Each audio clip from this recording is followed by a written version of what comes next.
Chapter 175, Hidden Blade. Lumion stepped into the room, shutting the door behind him, the dark redwood closing off the outside world. He turned to Franca and asked, "Are you here to see the Baron or me?" Franca leaned back in the chair, stretching her body. However, the swivel chair tilted slightly, leaving the ground and wobbling uncertainly.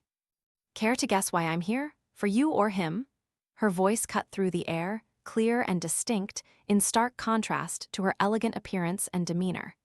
"Gardner initially wanted you to be Brignice's deputy, to see if you were capable of handling more than just fighting. I told him then that Brignice hasn't been very obedient lately." Lumion nodded, a sudden realization dawning on him. Auror was right. A comment made in bed could play a significant role. His confusion from earlier, on Rue des Fontaines, began to dissipate. How could the boss be so generous as to take away one of Baron Brignice's most prized property and hand it over to an outsider like him? Salle de Bal Brise was the most popular dance hall in the entire market district. Initially, Lumion had contemplated mocking Franca's masculine sitting posture, but the thought of her true gender made him reconsider. He clicked his tongue and remarked, "So, I should be thanking you." "No need for that. After all, you saved Jenna," Franca replied, smiling as she shook her right foot on her left ankle. "I came here for two reasons. First, I wanted to assure you that I understand the distinction between kindness and animosity. I will surely repay kindness. Second, I wanted to warn you not to harbor any intentions toward Jenna." The latter half of her sentence carried a clear warning that she would seek revenge for any offense. Lumion couldn't help but chuckle. "Are you lacking confidence? If you manage to make Jenna infatuated with you, nothing I do will change her feelings."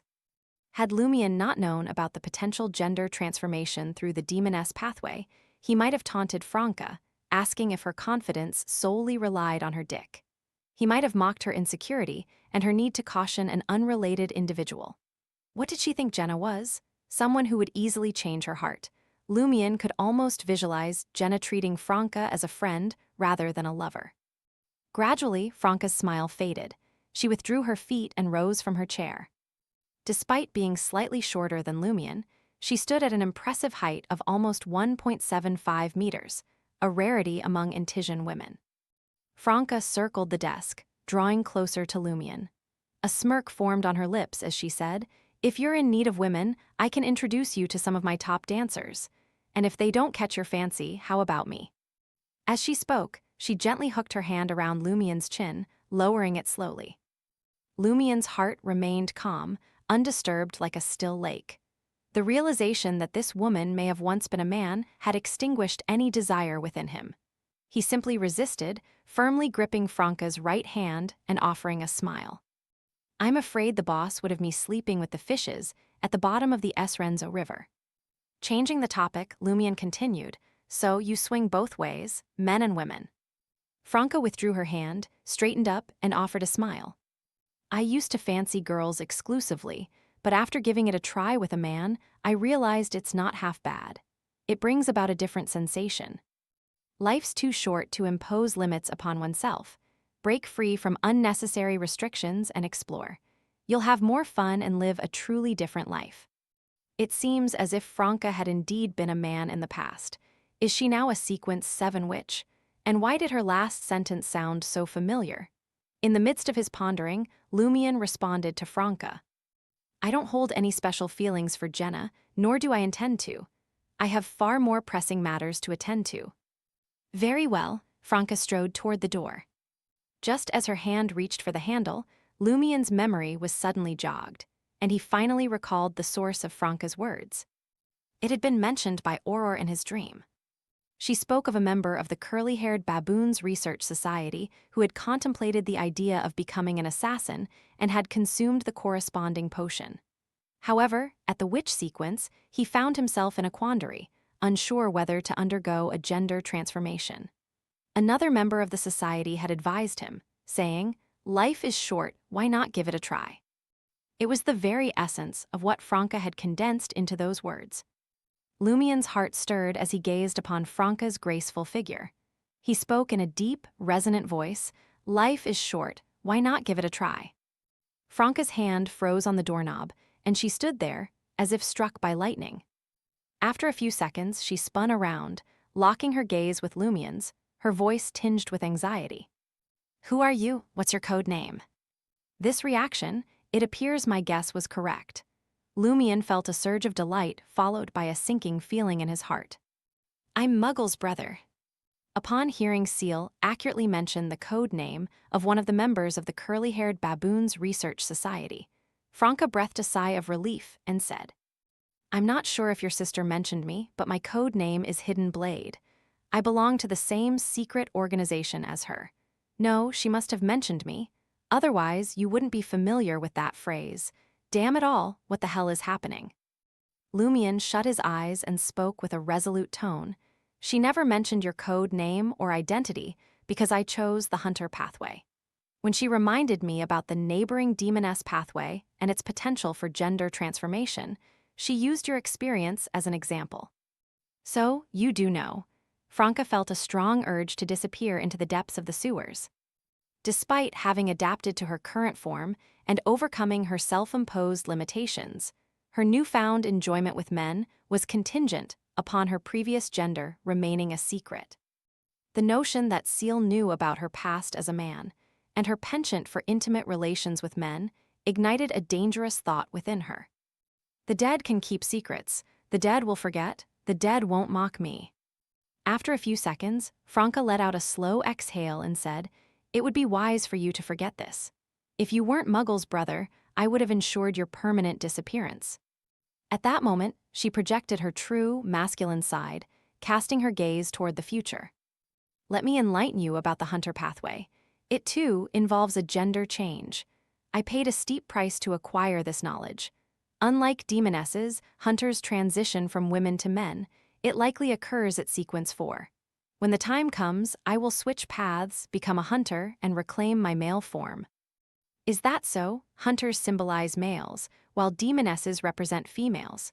No wonder they are neighboring paths. Lumien restrained his emotions and let out a chuckle. "When that time arrives, how will you face the men you were once intimately involved with?" Franca's expression turned smug as she unveiled her well-devised plan. "I will administer them the witch potion. If they are beyonders unable to transition to the demoness pathway, I will find a way to transform the characteristics of a witch-bounded characteristic into mystical items for them to wear. And then, when the time is ripe, hee."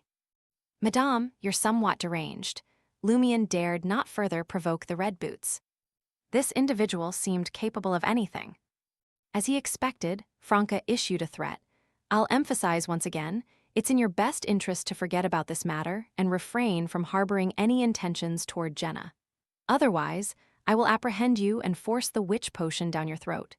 Though Sequence 7 may not grant the ability to switch pathways, it does make one even more dangerous. It might not result in half-crazed madness or loss of control." Visualizing such a scenario, Lumien hastened to nod and made a solemn pledge. "You are my sister's friend. I will surely keep your secret."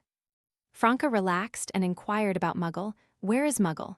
Is she also in Trier? Is she strikingly beautiful in reality?" Lumien fell into silence. After a few seconds, he spoke in a hoarse voice. "She passed away. You must have seen the wanted posters.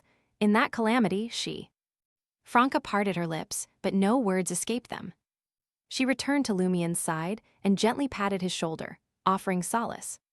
After a moment, Franca dabbed at the corners of her eyes and spoke. "Ever since I became a woman, it seems my tear ducts have become more active. I can't fathom that Muggle departed from us so suddenly. Whenever we gathered, she exuded gentleness, brilliance, humor, and kindness. Though I've never laid eyes on her true form, I believe she must be incredibly beautiful." With a regained composure, Lumien gazed at Franca and said, "Madame Hidden Blade, I request that you keep this matter under wraps for the time being. Do not divulge it to other members of your organization. It could impact my investigation into the truth behind the catastrophe." In a slightly nasal tone, Franca replied, "No problem." Lumien observed Franca's shimmering eyes, resembling tranquil lakes, and contemplated before posing his next question. "How many encounters did you have with my sister over the past year?" "Only once, why do you ask?" Franca inquired, puzzled. Lumien continued, Did she exhibit any peculiar behavior or interact with any unusual individuals? No, Franca shook her head. It was a regular gathering where we exchanged knowledge of mysticism and traded items. We belong to different factions. She's part of the academy, and I am affiliated with the sanctuary. Our gatherings rarely coincide. Lumion refrained from further inquiries. Seeking to gain something from the situation, he spoke with a mindset of extracting information. Madame Hidden Blade, I am currently studying the grimoire left behind by my sister, but there are numerous sections that elude my understanding. Might I seek your guidance?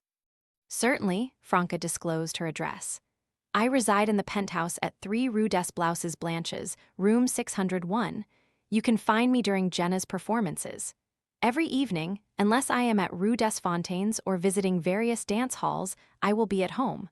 Also, please refrain from using my code name. Just refer to me as Franca. Why does it feel like we're engaged in a clandestine affair behind Jenna's back? Lumion criticized inwardly, feeling perplexed. He voiced his puzzlement. Franca, you possess the backing of that secret organization, and you are not lacking in strength yourself. Why did you join the mob? Franca grinned and playfully winked her left eye. Secret.